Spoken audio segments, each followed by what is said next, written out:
Hello guys, एक और नई वीडियो में आप सभी का स्वागत है। साथियों, आज अपन बात करेंगे इंडियन पॉलिटी के बारे में। ये क्लास है साथियों, ये 4th ग्रेड रिवीजन वालों के लिए होने वाली है। मैन रूप से बात करें तो अपन राजस्थान की ज्योग्राफी है उसको अपन कंप्लीट तरीके से रिवीजन कर चुके हैं। प्ले लिस्ट में जाकर आप देख लेना साथियों, जिससे आपको पता चल जाएगा कि एक क्लास के अंदर से 1.5 घंटे के अंदर से अपन ने मैन मोटा मोटी तौर पर आपके कंप्लीट सिलेबस का रिवीजन कर लिया है साथियों। ठीक है, तो आज स्टार्ट करते हैं इस वीडियो के अंदर से इंडियन पॉलिटी के बारे में। इंडियन पॉलिटी के बारे में जब चर्चा होती है तो साथियों सबसे पहले भारतीय संविधान का परिचय देखेंगे और उसकी अवधारणात्मक लक्षण अपन देखने वाले हैं।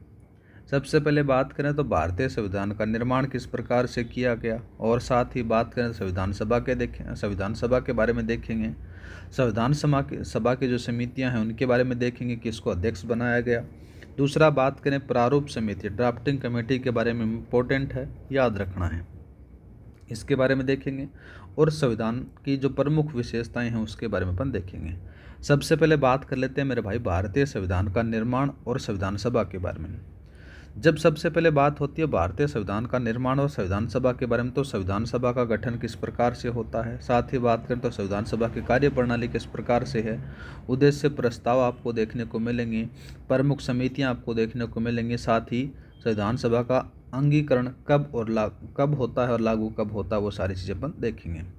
सबसे पहले बात करते हैं संविधान सभा का गठन। संविधान सभा के गठन के बारे में जब चर्चा होती है तो साथियों इसके अंदर से कैबिनेट मिशन योजना के तहत क्या होता है साथियों, जुलाई या फिर अगस्त 1946 में संविधान सभा के अंदर से 296 सीटों पर चुनाव होते हैं। कितने पर होते हैं साथियों? 296 सीटों के ऊपर चुनाव होते हैं, जिसके अंदर से 208 सीटों पर कांग्रेस जीत जाती है और 73 सीटों पर मुस्लिम लीग जीतती है और 15 अन्य सदस्य सीटें प्राप्त करते हैं। ठीक है, मोटा मोटी तौर पर बात करें तो कांग्रेस के द्वारा सरकार बनाई जाती है।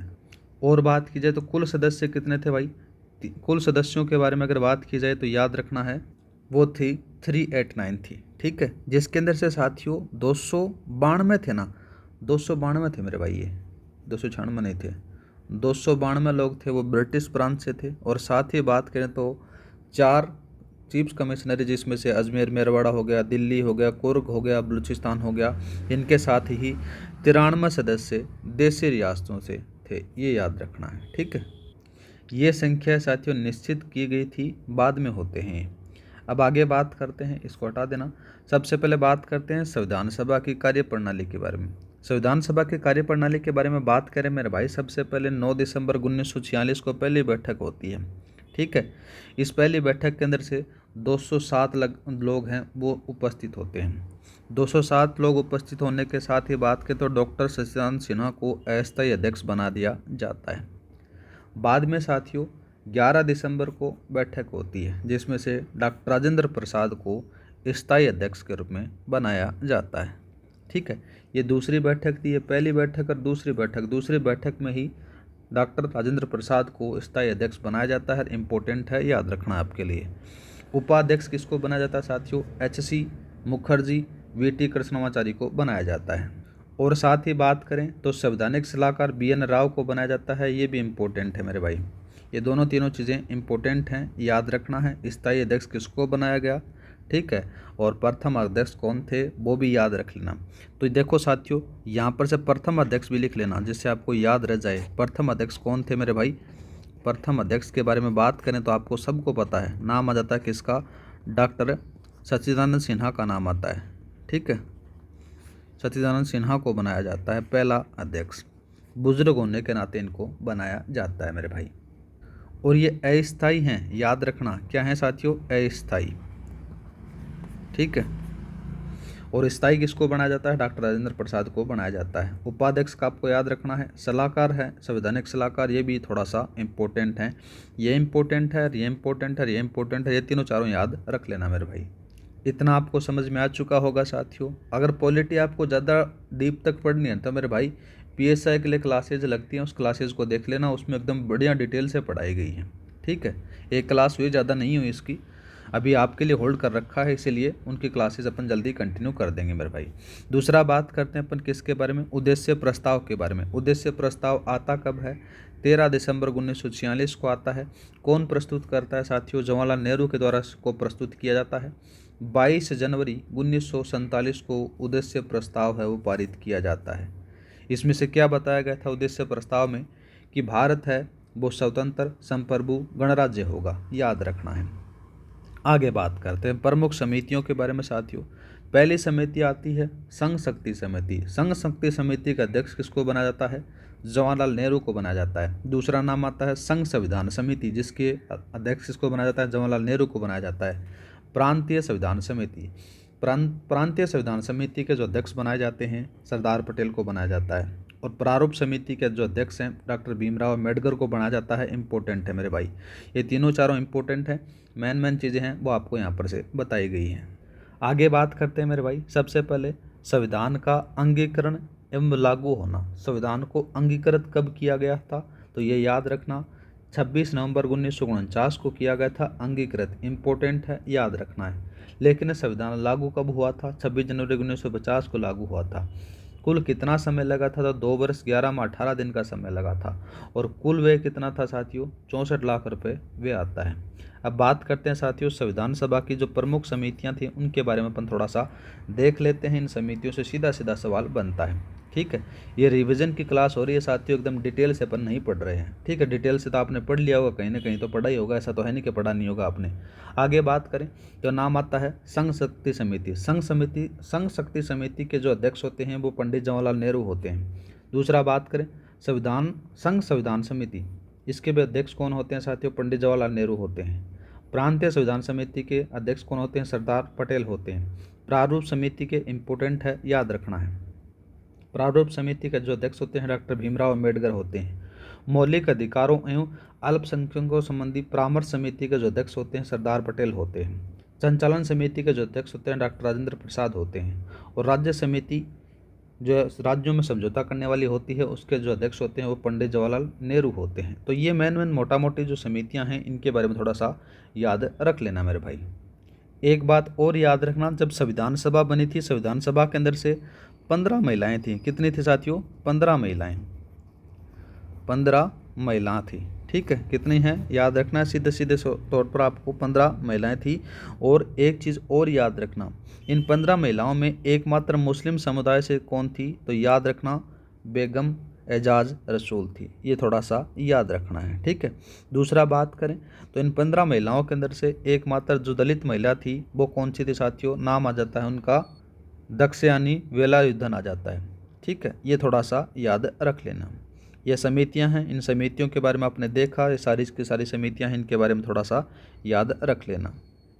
अब जो मेन इंपॉर्टेंट समिति है जिसका नाम अपन बार बार बोल रहे हैं प्रारूप समिति के बारे में थोड़ा सा चर्चा कर लेते हैं। सबसे पहले बात करें प्रारूप समिति, ड्राफ्टिंग कमेटी, इसके बारे में थोड़ा सा याद रखना है, इंपॉर्टेंट है मेरे भाई। सबसे पहले बात करें तो प्रारूप समिति का जो गठन होता है मेरे भाई 29 अगस्त 1947 को होता है। और 30 अगस्त की बात आती है, 30 अगस्त 1947 को प्रारूप समिति की पहली बैठक होती है। इसी बैठक के अंदर से डॉक्टर भीमराव अम्बेडकर को अध्यक्ष बनाया जाता है।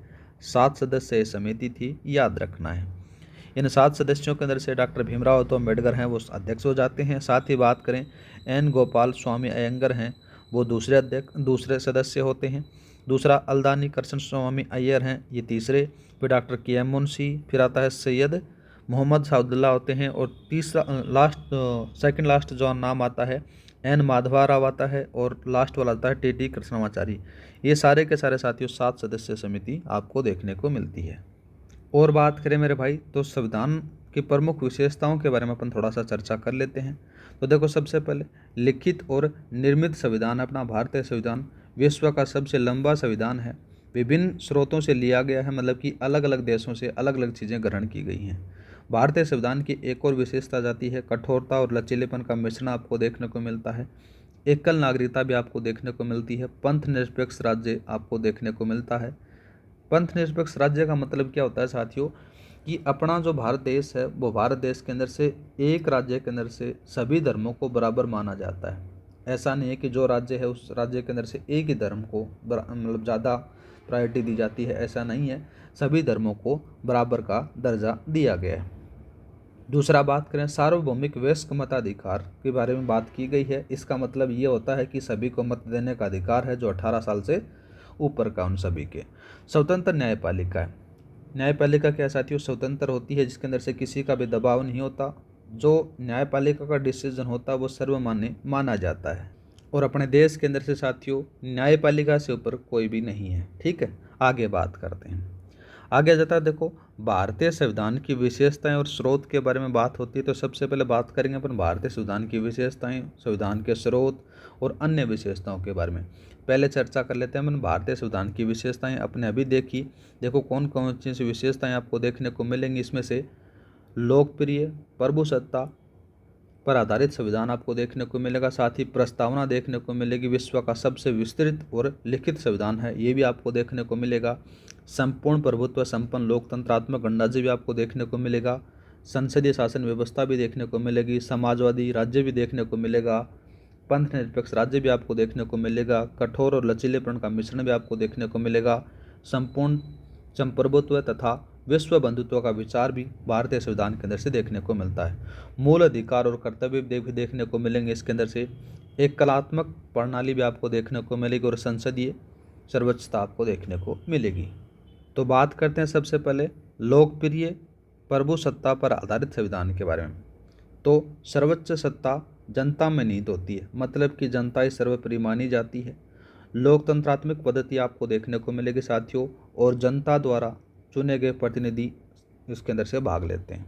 दूसरा बात करते हैं अपन प्रस्तावना के बारे में। प्रस्तावना क्या है, मेन मोटा तौर पर बात करें तो साथियों उद्देशिका और प्रस्तावना एक ही चीज़ आपको देखने को मिलेगी। भारत के संविधान के मौलिक उद्देश्य एवं लक्षण को संविधान की प्रस्तावना में दर्शाया गया है। Doctor KM. मुंशी के बारे में बात करें तो डॉक्टर के.एम. मुंशी ने संविधान की प्रस्तावना को राजनीतिक कुंडली तथा इसके महत्व के कारण से संविधान की आत्मा कहा था। क्या कहा था मेरे भाई, संविधान की आत्मा कहा था। ठीक है, संविधान की आत्मा इसको कहा गया था। आगे बात करें तो साथियों इसके अंदर से मूल प्रस्तावना में समाजवादी, याद रखना है, समाजवादी, पंथ निरपेक्ष और अखंडता शब्द 3 शब्द जोड़े गए थे। इन तीनों शब्दों को याद रखना। कब जोड़े गए थे, 42वें संविधान संशोधन 1976 में जोड़े गए थे, ये याद रखना है। मूल प्रस्तावना में आपसे सीधा सीधा सवाल पूछेगा कि समाजवादी, पंथ निरपेक्ष और अखंडता शब्द भारतीय संविधान के कौन से संशोधन में जोड़े गए थे। तो याद रखना है 1942 में 42वां संविधान संशोधन था, 1976 में जोड़े गए थे। ठीक है, आगे बात करें मेरे भाई, विश्व का सबसे विस्तृत और लिखित संविधान आपको देखने को मिलेगा। भारत का संविधान है वो विश्व का सबसे लंबा और लिखित संविधान आपको देखने को मिल जाता है। ठीक है, और भारत का संविधान है वो विश्व का सर्वाधिक व्यापक संविधान भी माना जाता है।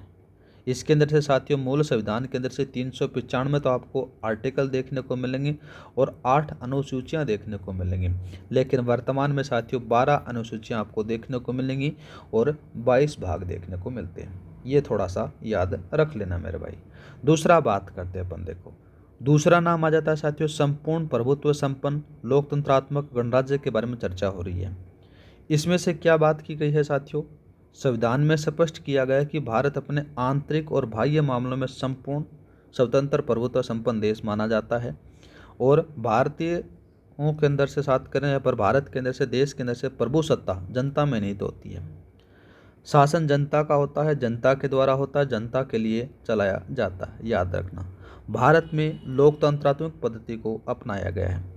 भारत गणराज्य है क्योंकि यहाँ पर से राष्ट्राध्यक्ष हैं वो वंशानुगत न होकर एक निश्चित अवधि के लिए निर्वाचित होते हैं। याद रखना है, ये सारी चीज़ें यहाँ पर से लिखी गई हैं। ठीक है, दूसरा बात करते हैं, नाम आता है संसदीय शासन व्यवस्था। इसके अंदर से क्या होता है साथियों, इसके अंदर से बात करें तो याद रखना है भारत के अंदर से साथियों इंग्लैंड की वेस्टमिंस्टर प्रणाली को अपनाया गया है। इस प्रणाली में कार्यपालिका व्यवस्थापिका के प्रति सामूहिक रूप से उत्तरदायी होगी। ठीक है, और साथ ही बात करें तो जो राष्ट्रपति है वो नाम मात्र का संवैधानिक प्रमुख आपको देखने को मिल जाता है। दूसरा बात करते हैं समाजवादी राज्य के बारे में बात करें।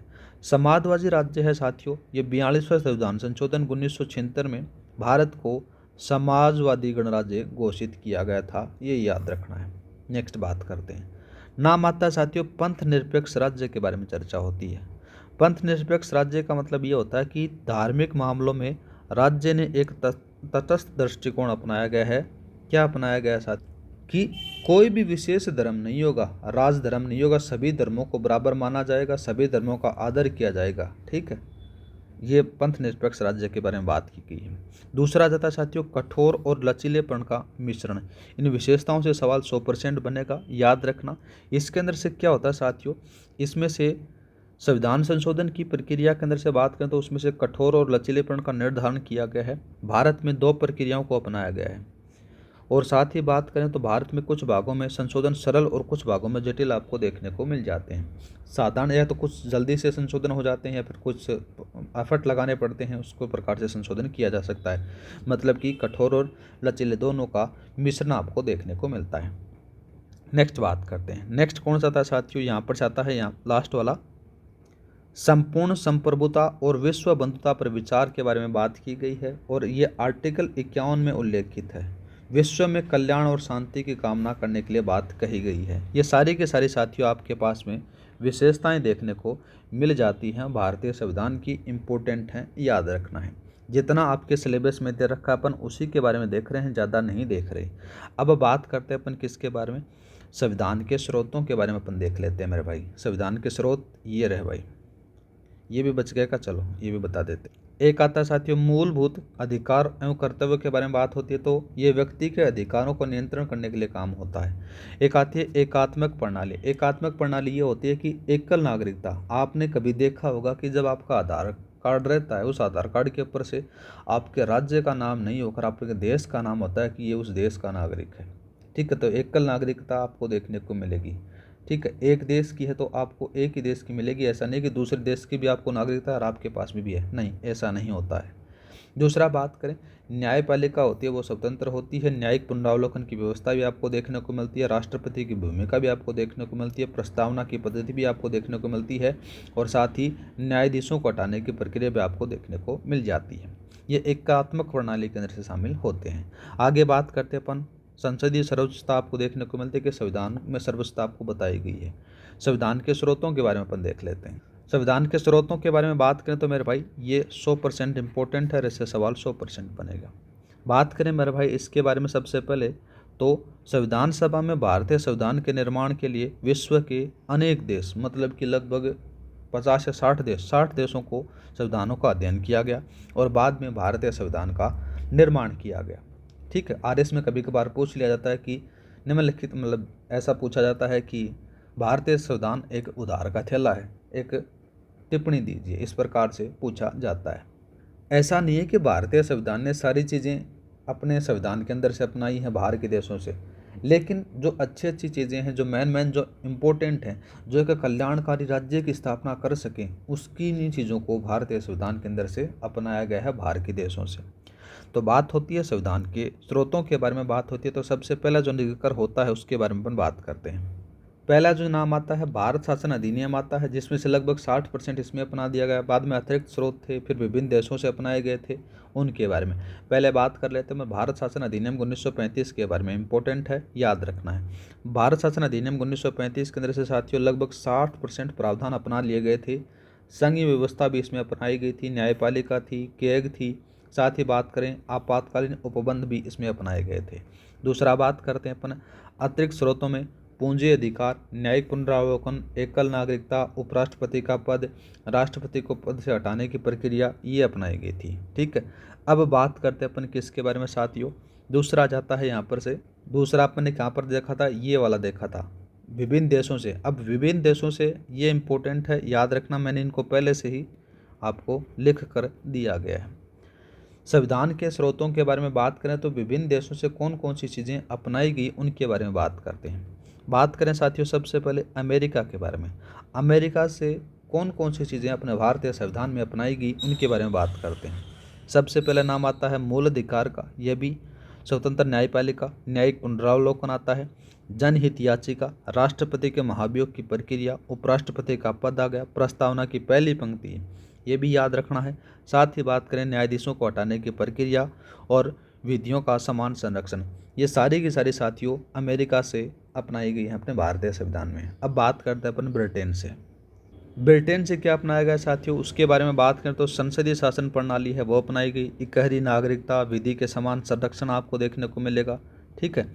और साथ ही बात करें तो विधि का शासन आ जाता है, विधि के समक्ष समता आ जाती है, रीट अधिकारिता आपको देखने को मिलती है, द्विसदनीय व्यवस्था आपको देखने को मिलती है, मंत्रिमंडलीय व्यवस्था आपको देखने को मिलती है। और जो केग का पद है बोले तो नियंत्रक और महालेखा परीक्षक का जो पद है वो भी यहाँ से अपनाया गया है। और मंत्री परिषद का सामूहिक रूप से लोकसभा के प्रति उत्तरदायित्व है, ये भी यहाँ पर से अपनाया गया है। आगे बात करें तो अग्रता ही विजेता प्रणाली है वो भी यहाँ से अपनाई गई है। मतलब कि मोटा मोटी तौर पर याद रख लेना कि ब्रिटेन से कौन कौन सी चीज़ें अपनाई गई हैं। आगे बात करते हैं अपन कनाडा के बारे में, इंपॉर्टेंट है मेरे भाई। कनाडा से साथियों अवशिष्ट शक्तियों का केंद्र में निहित होना ये अपनाया गया है। साथ ही बात करें तो उच्चतम न्यायालय के से राष्ट्रपति से परामर्श लेने की शक्ति को अपनाया गया है। साथ ही बात करें तो राज्यपाल की नियुक्ति जब अपन राजस्थान पॉलिटी पढ़ेंगे उसमें से देखेंगे तो ये याद रखना है। राज्यपाल की नियुक्ति की प्रक्रिया है कनाडा से अपनाई गई है। सशक्त केंद्र के साथ में संघीय व्यवस्था भी अपनाई गई है। आगे बात करते हैं मेरे भाई, नाम आता है ऑस्ट्रेलिया। ऑस्ट्रेलिया से देखो कौन कौन सी चीज़ें अपनाई गई अपने भारतीय संविधान के अंदर से। प्रस्तावना की भाषा, समवर्ती सूची, संसद में दोनों सदनों की संयुक्त बैठक और व्यापार, वाणिज्य और सागमन को अपनाया गया है। आगे बात करते हैं, इंपॉर्टेंट है आयरलैंड से। आयरलैंड से क्या क्या अपनाया गया, राज्य के नीति निर्देशक तत्व हैं ये अपनाए गए हैं, याद रखना ये इंपॉर्टेंट है, 100% छप सकता है, ज़रूर याद रखना। आगे बात करें तो साथियों राज्यसभा के सदस्यों का मनोनयन है वो अपनाया गया है, राष्ट्रपति की निर्वाचन प्रणाली है वो अपनाई गई है। आगे बात करते हैं दक्षिण अफ्रीका। दक्षिण अफ्रीका से संविधान संशोधन की प्रक्रिया है और राज्यसभा के सदस्यों का निर्वाचन अपनाया गया है। सोवियत संघ रूस के बारे में बात करते हैं, ये भी इंपॉर्टेंट है मेरे भाई। तो सोवियत संघ रूस से क्या क्या अपनाया गया, मूल कर्तव्य, साथ ही सामाजिक, आर्थिक और राजनीतिक न्याय को अपनाया गया। अब आता है साथियों फ्रांस से अपने देश में क्या अपनाया गया, गणतंत्रात्मक शासन प्रणाली को अपनाया गया, स्वतंत्रता, समानता का व बंधुता को अपनाया गया। साथ ही बात करें मेरे भाई जर्मनी से क्या अपनाया गया, तो आपातकाल के साथ में मूल अधिकारों का निलंबन है इसको अपनाया गया, इम्पोर्टेंट है। जापान से बात करें तो मेरे भाई विधि द्वारा स्थापित प्रक्रिया है इसको अपनाया गया है। ये मोटा मोटी तौर पर बात करें तो मेरे भाई 100% इनसे छपेगा, पहले ही इसको स्टार लगा लेना, पहले मैं इनको लिख कर दिया है, ठीक है, इम्पोर्टेंट है, इसको 3 स्टार पहले लगा दो, इससे 100% सवाल बनेगा आपके 4th ग्रेड के अंदर। या आप पढ़ तो लेते हो, पढ़ने के बाद में क्या करते हो कि 1-2 बार पढ़ते हो तो बाद में जब आपके एग्जाम में सवाल आता है तो वहाँ पर से कन्फ्यूजन होते हो, 4 ऑप्शन आते हैं और गलत कर आ जाते हो। तो ये मोटा मोटी तौर पर इनको जितना पढ़ोगे उतना आपके लिए बेनिफिट है साथियों। मेन रूप से बात करें ये आपके 4th ग्रेड में नहीं, आपके हर एग्जाम में पूछे जाते हैं, RS से लेकर साथियों। साथ ही बात करें आपका पुलिस कांस्टेबल तक लिए इम्पोर्टेंट है, हर एग्जाम में सवाल पूछे जाते हैं। आगे बात करते हैं मेरे भाई, इसको रट लेना, 100% इम्पोर्टेंट है। आगे बात करें भारत के संविधान के जो भाग हैं, अनुसूचियां हैं, उन प्रस्तावनाओं के बारे में अपन बात करते हैं। बात होती है साथियों सबसे पहले संविधान के भाग अपन देखेंगे, संविधान की अनुसूचियां देखेंगे और संविधान भारत का जो संविधान की प्रस्तावना अपन देखने वाले हैं, ठीक है। आगे देखो सबसे पहले यहाँ पर से साथियों आपके पास में दे रखा है संविधान के भाग दे रखे हैं। संविधान के भाग के बारे में बात करें तो सबसे पहला जो नाम आता है मेरे भाई संघ और राज्य क्षेत्र दे रखा है। संघ और राज्य क्षेत्र के बारे में बात करें तो ये साथियों कहाँ से कहाँ तक है, ये आर्टिकल 1 से 4 तक के बारे में बात की गई है। नागरिकता के बारे में बात की जाए नागरिकता के बारे में तो नागरिकता कहाँ से कहाँ तक दे रखी है, तो ये याद रखना है, ये अनुच्छेद है 5 से 11। कहाँ से गए, 5 से 11। मौलिक अधिकारों के बारे में बात करें तो ये साथियों मौलिक अधिकार हैं, ये अनुच्छेद कब से कब तक हैं, 12 से 35 तक हैं। दूसरा राज्य के नीति निर्देशक तत्व हैं, ये अनुच्छेद किसमें है साथियों, तो ये याद रखना है। ये देखो सबसे पहले भाग हैं, याद रखना, चौथा भाग, चौथे भाग में दी गई हैं राज्य के नीति निर्देशक तत्व। सीधा सीधा सवाल पूछेगा कि भारतीय संविधान के कौन से भाग में नागरिकता है, तो ये याद रखना भाग 2 में है, ऐसे सवाल बनता है, ठीक है। बात हो रही थी राज्य के नीति निर्देशक तत्व हैं साथियों, ये अनुच्छेद कहाँ से कहाँ तक है, ये 36 से 51 तक है मेरे भाई। और दूसरा आता है भाग 4A जिसमें से मूल कर्तव्य के बारे में बात की गई है, जो अनुच्छेद कहाँ से कहाँ तक है साथियों, ओनली 51A में दिया गया है। ये दोनों के दोनों साथियों इंपॉर्टेंट है, 100% छपता है। फिर भाग 5वां आता है मेरे भाई, भाग 5वें के अंदर से साथियों क्या दिया गया है, संघ दिया गया है, जिसमें से अनुच्छेद बात करें तो कितने से कितने तक है, 52 से लेकर 151 तक की बात होती है, फिर भाग 6 आता है जिसमें से राज्य को रखा गया है, जो अपन आगे डिटेल में पढ़ेंगे मेरे भाई, जिसके अंदर से साथियों 152 से स्टार्ट हो जाता है, 152 से लेकर 237 तक के बारे में बात की गई है। नेक्स्ट बात करते हैं भाग 7। भाग 7 में क्या दिया गया साथियों, निरसित दिया गया है, जिसमें से कब से कहाँ तक है, ये 239 से स्टार्ट होता है, 239 से नहीं है निरसित, ओनली 238 में मेरे भाई, ठीक है। 239 के अंदर जो क्या है, ये भाग 8 है, जिसमें से संघ और राज्य क्षेत्र दे रखा है, जिसमें से 239 से स्टार्ट होता है, 242 तक चलता है, ये अनुच्छेद है, याद रखना है। भाग 9 के बारे में बात करें तो पंचायती दे रखी है, जिसके अंदर से साथियों 243 से स्टार्ट होता है, 243 से लेकर 243 ओ तक के बारे में बात होती है। नगर पालिकाएँ साथियों भाग 9A में बात कर रखी है, जिसके अंदर से बात करें तो यहाँ से कहाँ तक है, 243 से स्टार्ट हो जाए, 243 से है और 243 ZG तक है। सहकारी समितियाँ भाग 9B में दे रखी है, इसमें से कहाँ तक है साथियों, इसके बारे में बात करें 243 ZH से स्टार्ट हो जाते हैं और 243 ZT तक दे रखा है, ठीक है। फिर आता है साथियों भाग 10। भाग 10 के अंदर से क्या दे रखा है कि अनुसूचित और जनजाति क्षेत्र के बारे में बात हो रही है। इसमें कहाँ से कहाँ तक बात की गई है साथियों, अनुसूचित जाति के अंदर 244 से स्टार्ट होता है, अनुच्छेद 244 से लेकर कहाँ से कहाँ तक है साथियों, ये याद रखना 244 ए तक है, ठीक है। दूसरा बात करते हैं संघ और राज्यों के बीच में संबंध है, यह भाग 11 में दे रखा है, इम्पोर्टेंट है, याद रखना है, ठीक है। ये कहाँ से कहाँ तक है साथियों, 245 से स्टार्ट होता है, ये 245 से लेकर मेरे भाई 263 तक चलता है। दूसरा आ जाता है भाग 12, जिसमें से वित्त और संपत्ति और संविदाएं और वाद दे रखा है, ठीक है। ये कहाँ से कहाँ तक है, ये 264 से स्टार्ट होता है, 264 से लेकर कहाँ तक है, 300 तक दे रखा है, ठीक है। दूसरा आता है मेरे भाई भाग 13, जिसके अंदर से भारत के राज्य क्षेत्र के भीतर व्यापार वाणिज्य और सागमन के बारे में बात की गई है। इसके अंदर से साथियों कहाँ से कहाँ तक दे रखा है, ये याद रखना, ये आर्टिकल 301 से स्टार्ट होकर 307 तक के बारे में बात की गई है। दूसरा बात करते हैं भाग 14, जिसमें संघ और राज्यों के अधीन सेवाएं बताई गई हैं। संघ और राज्यों के अधीन जो सेवाओं के बारे में बात करें मेरे भाई, 308 से स्टार्ट हो जाओ, 308 से लेकर 323 तक होता है, ठीक है। नेक्स्ट बात करते हैं भाग 14A आता है, जिसमें से अधिकरण के बारे में बात की गई है, ठीक है। किसके बारे में बात की गई है, अधिकरण के बारे में।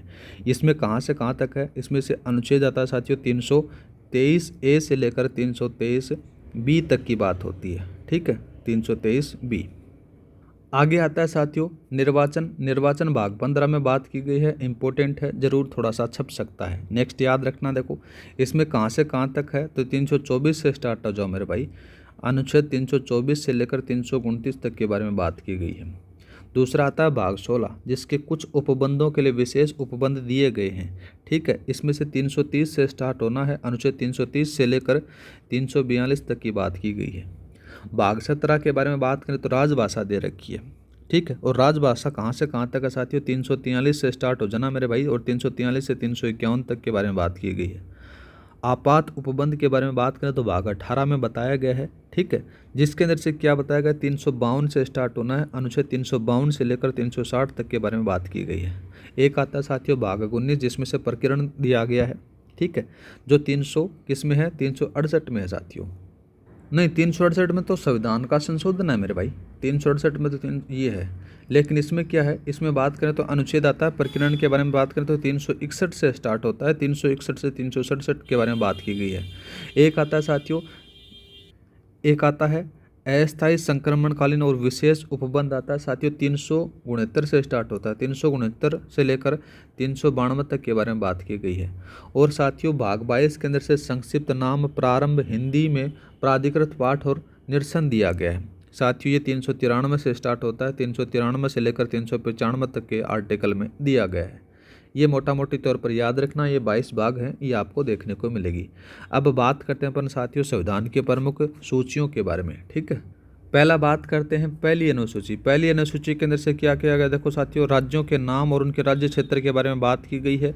संघ राज्यों के नाम और उनकी सीमाओं के बारे में बात की गई है। ठीक है। दूसरा बात करें दूसरी अनुसूची। दूसरी अनुसूची के अंदर से क्या साथियों, वेतन और पेंशन जुड़े प्रावधान आपको देखने को मिल जाते हैं, जिसमें से भारत का राष्ट्रपति, राज्यों का राज्यपाल, लोकसभा के अध्यक्ष और उपाध्यक्ष, इनके वेतन और भत्तों के बारे में बात की गई है। ठीक है। नेक्स्ट बात करें और भी बताएं, जैसे राज्यसभा के सभापति, उपसभापति हो गया, राज्य विधानसभा के अध्यक्ष, उपाध्यक्ष हो गया, राज्य विधान परिषद के सभापति और उपसभापति हो गया, उच्चतम न्यायालय के न्यायाधीश, उच्च न्यायालय के न्यायाधीश, नियंत्रक, महालेखा परीक्षक, इन सभी के वेतन और भत्तों के बारे में बात की गई है। तीसरी अनुसूची आती है साथियों शपथ प्रारूप के बारे में बात होती है। इसमें से शपथ और प्रतिज्ञान का प्रारूप दे रखा, जिसमें संघ के मंत्री, संसद प्रत्याशी, सांसद के साथ में बात करें तो सर्वोच्च न्यायालय के न्यायाधीश हो गए, नियंत्रक, महालेखा परीक्षक हो गया, राज्यों के महामंत्री हो गए, विधायक प्रत्याशी हो गए, विधायक हो गया, उच्चतम न्यायालय के न्यायाधीश हो गए, इनकी शपथ के बारे में बात की गई है। चौथी अनुसूची के बारे में बात करें तो साथियों राज्यसभा के सीटों का बंटवारा किया गया है। ठीक है। आगे बात करते हैं पांचवी अनुसूची। पांचवी अनुसूची में बात की गई है कि अनुसूचित क्षेत्रों के प्रशासन और नियंत्रण के बारे में बात होती है। छठी अनुसूची के बारे में बात करें तो साथियों असम में, मेघालय, त्रिपुरा, मिजोरम राज्यों में जनजातीय क्षेत्रों का प्रशासन के बारे में बात की गई है। सातवीं अनुसूची के बारे में बात करें तो संघ, राज्य और समवर्ती सूची के बारे में बात की गई है। संघ सूची, राज्य सूची और समवर्ती सूची के बारे में बात की गई है। ठीक है। नेक्स्ट बात करते हैं आठवीं अनुसूची, इंपॉर्टेंट है, मान्यताएं प्राप्त भाषाएं बताई गई हैं। ठीक है। और इन भाषाओं के बारे में बात करें तो साथियों सबसे पहले कितनी थी, पहले 14 भाषाएं प्राप्त थी इसके अंदर से, मूल संविधान के अंदर से, ये थोड़ा सा याद रख लेना। ठीक है। अब बाद में क्या हो गया, वर्तमान स्थिति के बारे में बात करें तो वर्तमान स्थिति के अंदर से साथियों 22 है, ये वर्तमान में है, याद रखना है। ठीक है। जिसके अंदर से बात करें, जैसे 15वीं जो भाषा जोड़ी थी वो सिंधी भाषा थी, जो 21वें संविधान संशोधन द्वारा जोड़ी जाती है। फिर बाद में 3 भाषाएं और जोड़ी जाती हैं 71वें संविधान संशोधन 1992 में, जिसमें से नेपाली, मणिपुरी और कोणंकी जोड़ देते हैं। फिर 3-4 और जोड़ देते हैं साथियों, 4 जुड़ती हैं, जो 92वां संविधान संशोधन 2003 में होता है, जिसमें से बोडो, डोगरी, मैथिली, सांथली, ये थोड़ा सा याद रख लेना। आगे बात करते हैं 9वीं अनुसूची के बारे में। 9वीं अनुसूची के अंदर से क्या होता है कि इस अनुसूची को प्रथम संविधान संशोधन 1951 में जोड़ा गया था। ठीक है। आगे नाम आता है साथियों 10वीं अनुसूची। 10वीं अनुसूची के अंदर से क्या था साथियों, इसके बारे में अपन बात करें तो इसमें से दल बदल के आधार पर सांसद और विधानसभा के सदस्यों की निहर्ताओं से संबंधित उपबंध किए गए थे, जिसमें से 52वें संविधान संशोधन 1985 द्वारा जोड़ा गया था। 11वीं अनुसूची के बारे में बात करें तो साथियों इसमें से क्या बताया गया है कि 11वीं अनुसूची के अंदर से पंचायती राज संस्थाएं और उनकी शक्तियां, प्राधिकार और उत्तरदायित्व के बारे में बात की गई है, जो 73वां संविधान संशोधन 1992 में जोड़ी गई थी। 11वीं के बाद में 12वीं अनुसूची आती है मेरे भाई। 12वीं अनुसूची के अंदर से क्या होता है उसके बारे में अपन बात करें, इसमें से ये देखने को मिलेगा नगर पालिकाएँ, उनकी शक्तियाँ, प्राधिकार और उत्तरदायित्व को शामिल किया गया था। इसे 74वें संविधान संशोधन द्वारा 1992 में जोड़ा गया था। इसमें से नगर पालिकाओं के साथियों 18 विषय रखे गए थे। कितने थे, 18 विषय हैं, ये याद रखना है।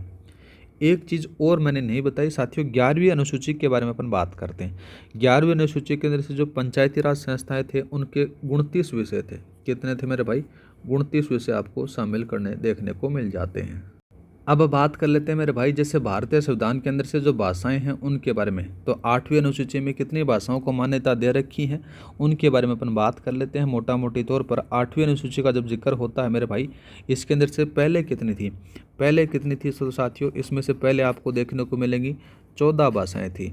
लेकिन बात करें वर्तमान के अंदर से, वर्तमान में कितने मेरे भाई, 22 भाषाएँ आपको देखने को मिल जाती हैं। ठीक है। अब वो कौन कौन सी भाषाएँ हैं उनके बारे में बात करते हैं। जैसे देखो असमिया, बंगला, गुजराती, हिंदी, कन्नड़, कश्मीरी, मलयालम, मराठी, उड़िया, पंजाबी, संस्कृत। सिंधी भाषा को 21वां संविधान संशोधन 1967 में जोड़ा गया।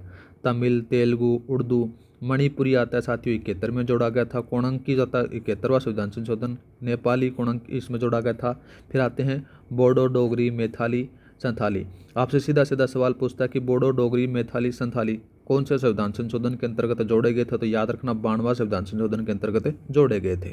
और बात करते हैं जैसे एक 9वीं अनुसूची के बारे में बात करें तो प्रथम संविधान संशोधन 1951 द्वारा जोड़ी गई थी, जिसमें से न्यायिक पुनरावलोकन की छूट के बारे में बात की गई है। एक 10वीं अनुसूची आती है मेरे भाई। 10वीं अनुसूची के अंदर से क्या था कि 52वां संविधान संशोधन 1985 द्वारा जोड़ी गई थी, जिसमें दल बदल के आधार पर अयोग्यता बात होती है। ठीक है। एक आता है साथियों 11वीं अनुसूची, जो मैंने बता चुका हूँ कि 73वें संविधान संशोधन के द्वारा 1992 में जोड़ी गई थी, जिसमें से पंचायती राज की शक्तियाँ, प्राधिकार, उत्तरदायित्व के बारे में बात की गई है, जिसमें से 29 विषय शामिल किए गए थे। वो बात मैंने यहाँ पर से बताई आपको। अब बात करते हैं अपन भारतीय संविधान की प्रस्तावना के बारे में। भारतीय संविधान की प्रस्तावना के बारे में बात करें तो सबसे पहले प्रस्तावना के मुख्य शब्द अपन देखेंगे। प्रस्तावना का महत्व क्या होता है, संशोधन कब किया गया और प्रस्तावना की प्रकृति कैसी है, वो देखने वाले हैं। ठीक है। आगे बात करें, देखो सबसे पहले अपन बात करते हैं प्रस्तावना के मुख्य शब्द हैं, इंपॉर्टेंट है मेरे भाई। ये RS प्री से लेकर आपके हर एग्जाम में सवाल पूछे जाते हैं। ठीक है। प्रस्तावना से सवाल 100% बनता है, तो ये याद रखना है। तो प्रस्तावना में जो मेन जो शब्द हैं उनको मैंने यहाँ पर से रखा है। और साथियों, अगर आपको क्लासेस अच्छी लग रही हैं, आपको कंटेंट अच्छा लग रहा है, आपका सचमुच में रिवीजन हो रहा है, तो चैनल को लाइक, शेयर, सब्सक्राइब करना न भूला करो, जिससे मेरे को थोड़ा बहुत मोटिवेशन मिले। मेरे को मोटिवेशन मिलेगा तो आपको क्लासेस कंटिन्यू मिलती रहेंगे साथियों। ठीक है।